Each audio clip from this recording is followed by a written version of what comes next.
Hello, Cardinals, and welcome to your third lesson in Cardinal Pride. Today is all about stories of passion. No, not that kind of passion. Today we're going to be learning about a passion for success. We all know the stories of Oprah, who went from living in rural poverty to owning her own television network. J.K. Rowling, who went from being a poor single mother to a billionaire. Chris Pratt, who was homeless living on the beach and is now in all of the good movies. And Jay-Z, who went from selling drugs on the corner to being a major rap star, and he's married to Beyonce. Today, you're going to hear two stories about people whose passions led them to success. So let's say that you have a passion for video production, computers, or social media, and maybe also a passion for cats. Lots and lots of cats. Well, let's meet Aaron Benitez.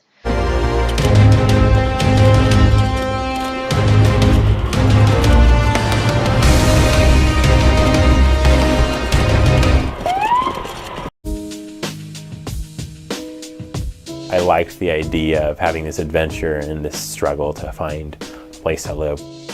After Aaron Benitez completed his sophomore year at Biola University in 2010, his parents were no longer able to pay for his college tuition. Instead of taking out loans, Aaron chose a different path. He decided to become homeless and lived out of a Suburban that he bought on Craigslist. The guy who sold it to me actually bought it from a police auction. And it was funny because when I bought the Suburban, I looked in the back and there was actually a bat that had been left underneath the back seat, and it had blood and hair on it. It was a little sketchy. In order to support himself, Aaron started VFXBro.com, a visual effects training website and YouTube channel. He also started a wedding videography business called DP Weddings. While living out of the Suburban, Aaron dedicated his time to developing his two businesses. Since he had already completed 2 full years at Biola University, he was classified as an alumnus and was able to use the school's facilities for minimal costs. He parked the Suburban near the school and developed a system that allowed him to save the majority of his income.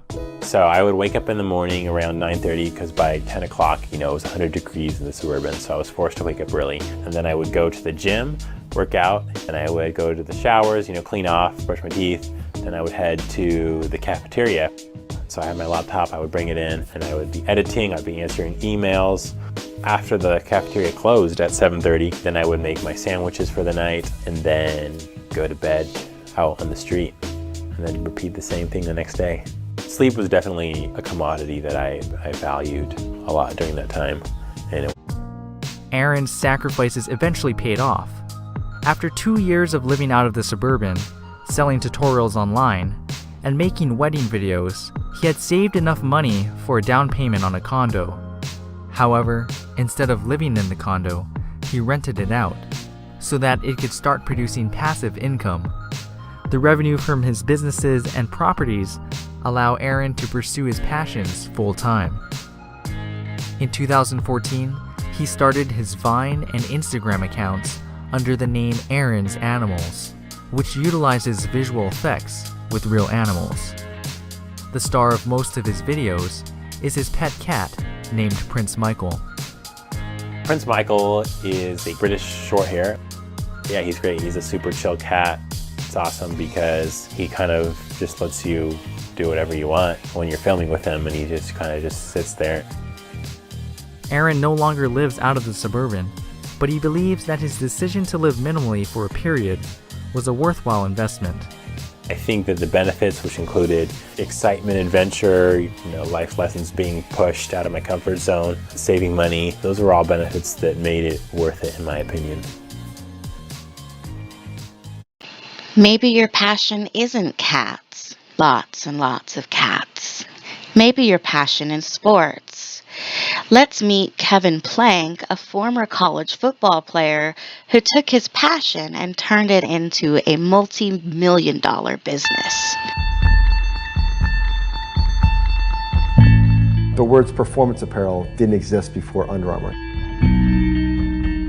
And that idea was born on field. It was something that, as a senior football player at the University of Maryland, I never liked the way that my cotton t-shirt fit beneath my equipment and wondered, why does no one make a better alternative to the cotton t-shirt?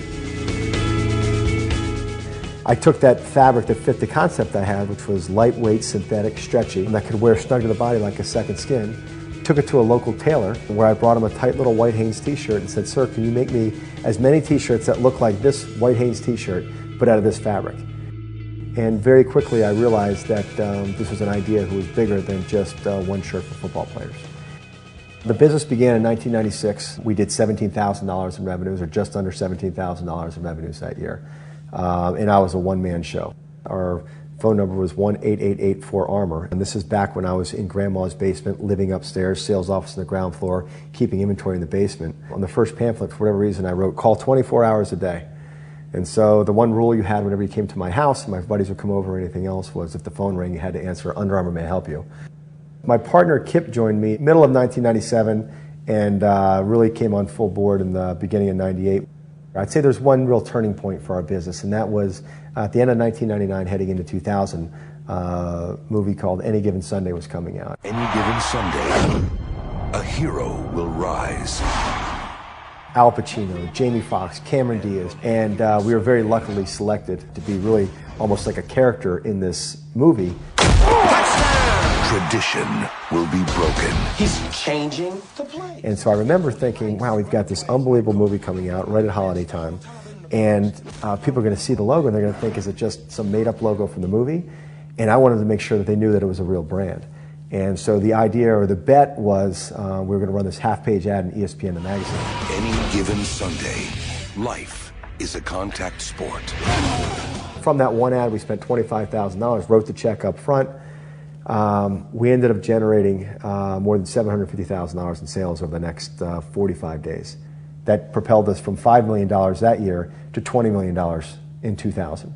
We did $725 million in 2008, and we're on pace to do north of $800 million in 2009. Our brand effectively defines the category, and we hold nearly an 80% market share today. No matter what your passion may be, if you follow it, success will find you. Who ride?